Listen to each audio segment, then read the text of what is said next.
Saya mengajak Bapak Ibu, di Kejadian 1 ayat 26, Tuhan berkata, mari kita ciptakan manusia menurut gambar dan rupa kita. Maka Dia berikan kuasa, power, dunamos buat hidup kita.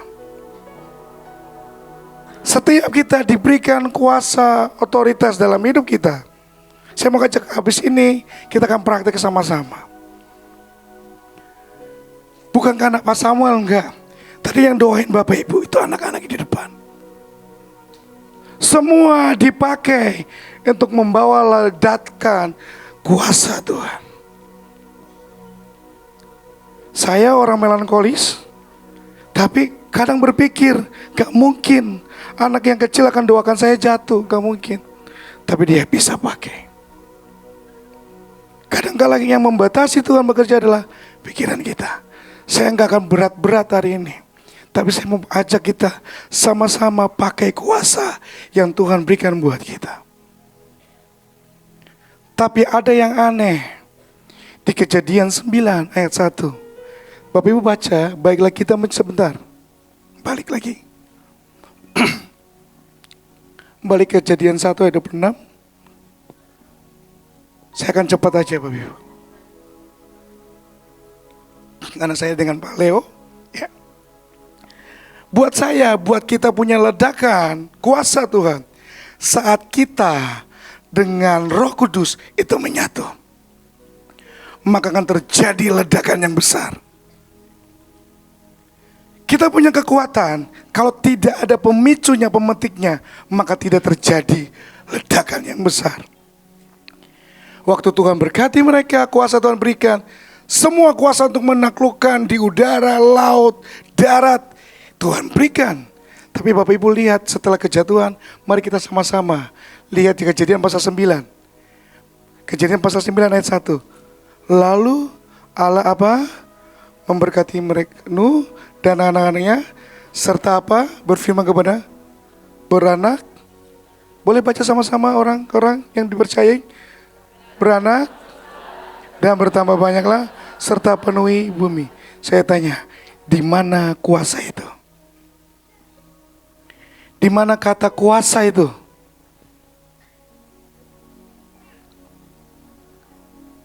Kalau yang pertama, Tuhan berkata, berkuasa. Tapi diulang di Kejadian pasal 9, hanya beranak cucu. Mari sama-sama kita lihat, saya cukup lompat ke Kisah Rasul pasal 1 ayat 8. Kisah Rasul pasal 1 ayat 8. Tetapi kamu apa? Akan menerima kuasa kalau Roh Kudus turun ke atas kamu. Dan kamu akan menjadi saksiku dari Yerusalem dan di seluruh Yudea dan Samaria sampai ke ujung bumi. Yang Tuhan jelasin sama saya gini, nah kamu punya kuasa, power, tapi kalau tidak ada penggeraknya dalam hidupmu, tidak ada pemicu dalam hidupmu, sama sekali gak ada artinya. Digambarkan seperti seorang tukang parkir yang sama-sama punya kekuatan untuk memberhentikan mobil. Oh, sama-sama berhentikan apa? Mobil. Polisi bisa berhentikan mobil gak? Tapi otoritasnya, legalitasnya di mana? Di tukang parkir atau polisi? Polisi. Buat kuasa ledakan ini, kita punya legalitas, yaitu Roh Kudus. Ada 4, ada 5, bahkan ada 100 slide yang bisa saya siapkan hari ini. Kuasa kita akan berperang, kuasa kita menyembah. Nanti Pak Leo akan bawa kuasa menyembah di dalam peperangan seperti apa.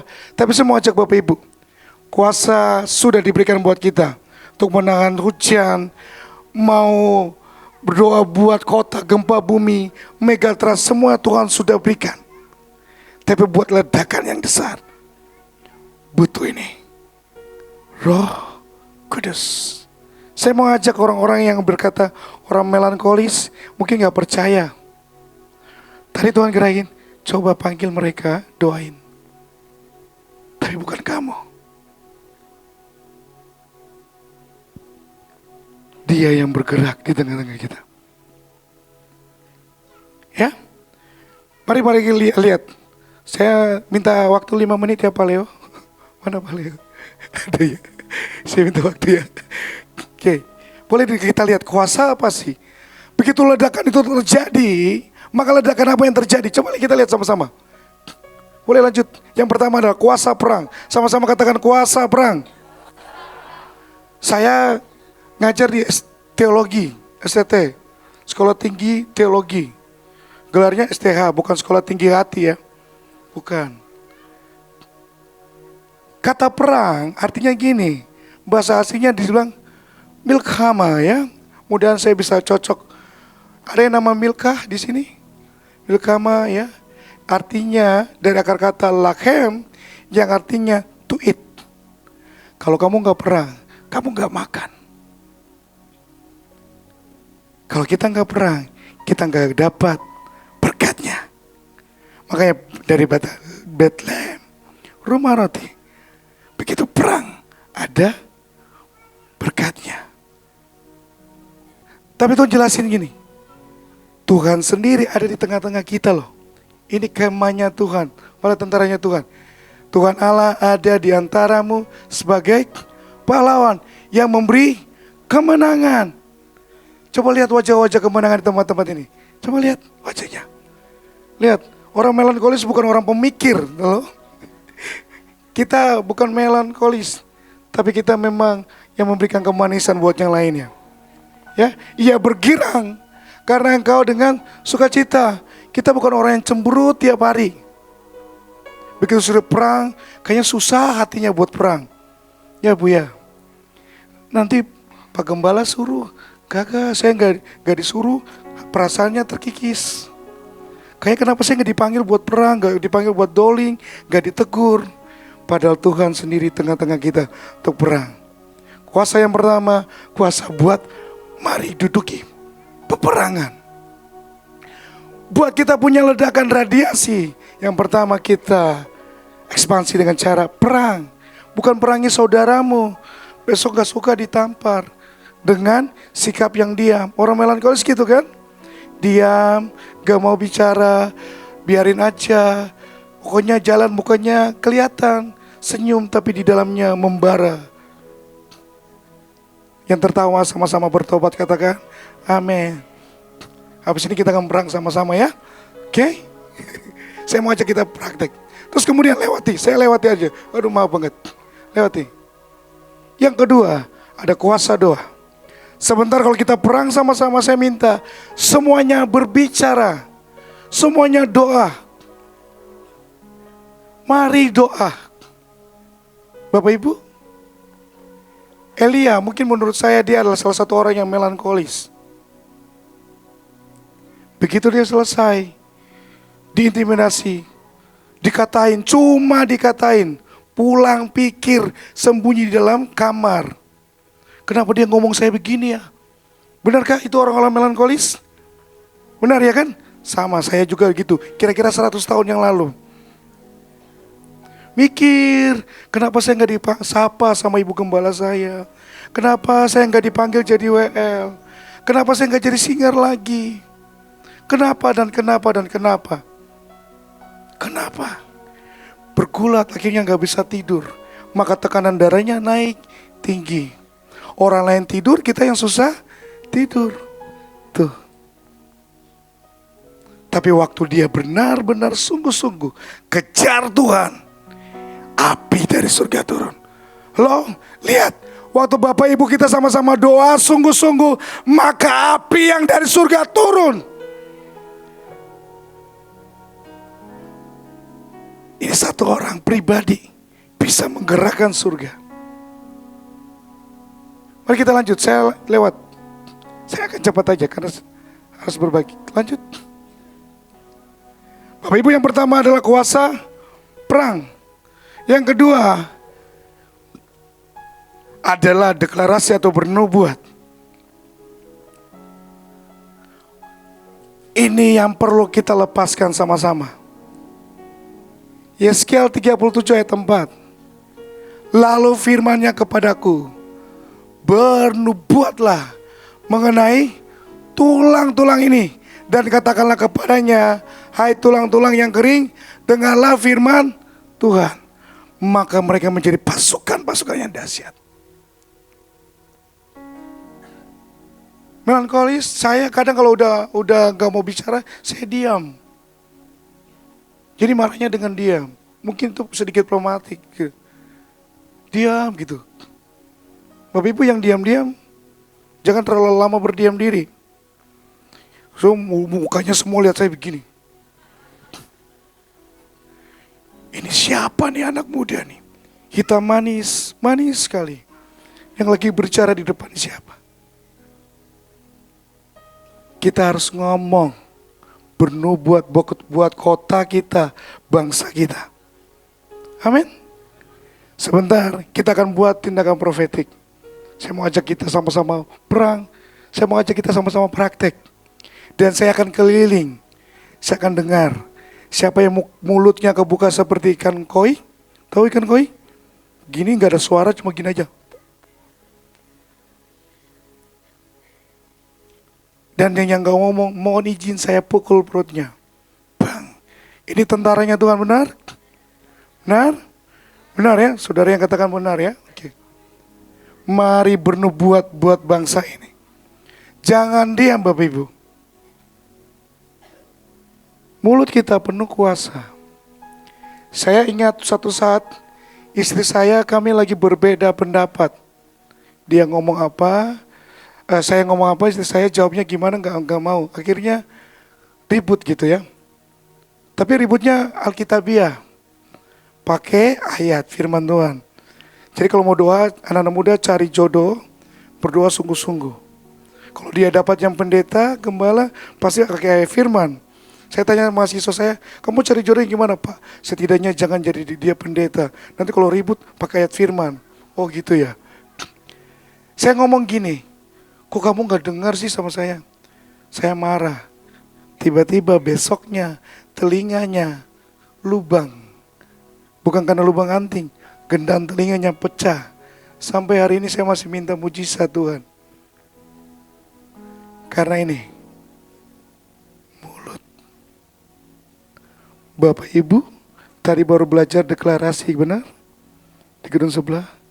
Saya hanya merangkumkan apa yang semua Bapak Ibu sudah dapat.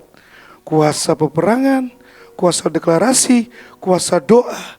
Hari ini kita akan gabungkan semuanya, ditambah dengan pribadinya Roh Kudus. Itu jadi ledakan yang besar. Bernubuat. Kalau misalnya dia, istri saya bilang, Pak masih, kok saya nggak dengar ya?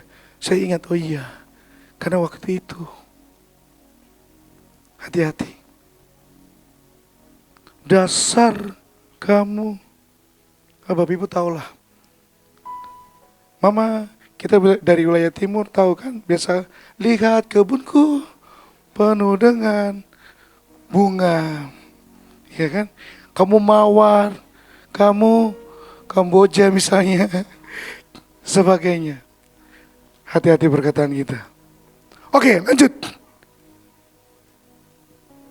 Kuasa profetik. Saya akan sambung dengan kuasa penyembahan. Hari itu, ini kejadian, banyak orang berkata, apain sih profetik-profetik? Saya mau sampaikan Bapak Ibu. Di Alkitab tercatat jelas, hari itu Yosua mengutuk kota Yeriko. Tidak ada satupun yang akan membangun kota ini. Bahkan dengan bayi anaknya akan mendirikan gerbang pintu ini. Dan zamannya Yosua tiba-tiba ketemu di zamannya Elisa. Kira-kira itu sudah ribuan tahun, ratusan tahun. Setiap anak yang lahir mati. Bayi tiba-tiba mati. Tiba-tiba Elisa berkata, ambil pinggang. Pinggang itu wadah ya Bapak Ibu. Bukan pinggang ini ya. Dan taruhlah garam. Dia berkata, taruhlah garam. Maka hari itu semuanya tidak ada lagi kematian. Bapak Ibu, satu tindakan yang dilakukan dengan iman, maka dampaknya besar. Dampaknya besar. Saya mau ceritakan Bapak Ibu, waktu pemilihan presiden tahun lalu, Kami di tempat sini seperti orang yang dibilang aneh. Gak mungkin. Bahkan sampai kemanapun orang berkata, ngapain kamu beli yang itu? Tapi doa kita menunjukkan dia naik jadi presiden. Halo, Bapak Ibu. Kita nentuin, angkat fotonya. Dan jadi.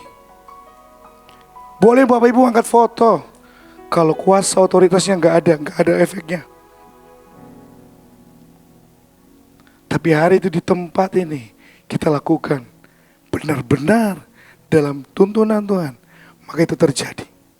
Waktu kami doa buat pemimpin wali kota di kota Bekasi kami. Kami berkata, Tuhan ini gimana caranya?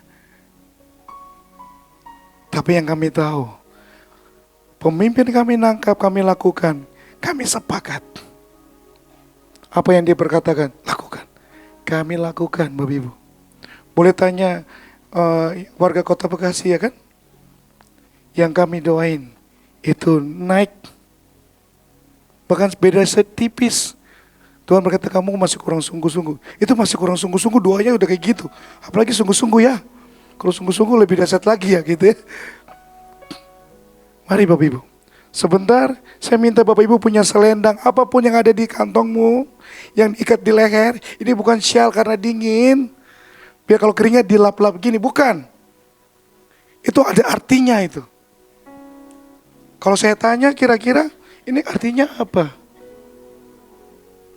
Itu. Apa namanya? Belum terlalu paham. Belum tahu. Kira-kira seperti itu. Saya minta sebentar Bapak Ibu, akan kita sama-sama, kita akan berdoa sekali lagi buat perang, tahan hujan, cuaca, megatrust. Saya akan bagi 4 kelompok Bapak Ibu, ada yang bagian belakang, ada yang bagian samping kiri, benar ya, sebelah kanan dan yang di depan. Oke, lanjut. Saya cepat aja. Biar ini dia, lanjut lagi. Lanjut. Ini dia.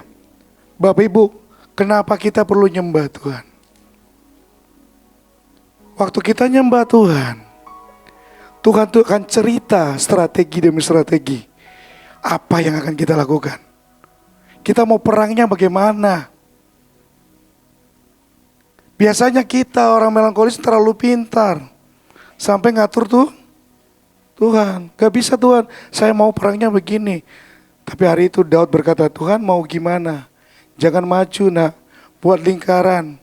Tapi dengar aba-abaku, dengan begitu engkau dengar suara dari derap belangka pohon kertau, barulah maju. Bapak Ibu akan dengar suara pujian penyembahan, tapi dengar yang di roh. Itu panggilan buat kita berperang Bapak Ibu. Amin. Mari sama-sama bangkit berdiri. Saya mau coba praktek sebentar.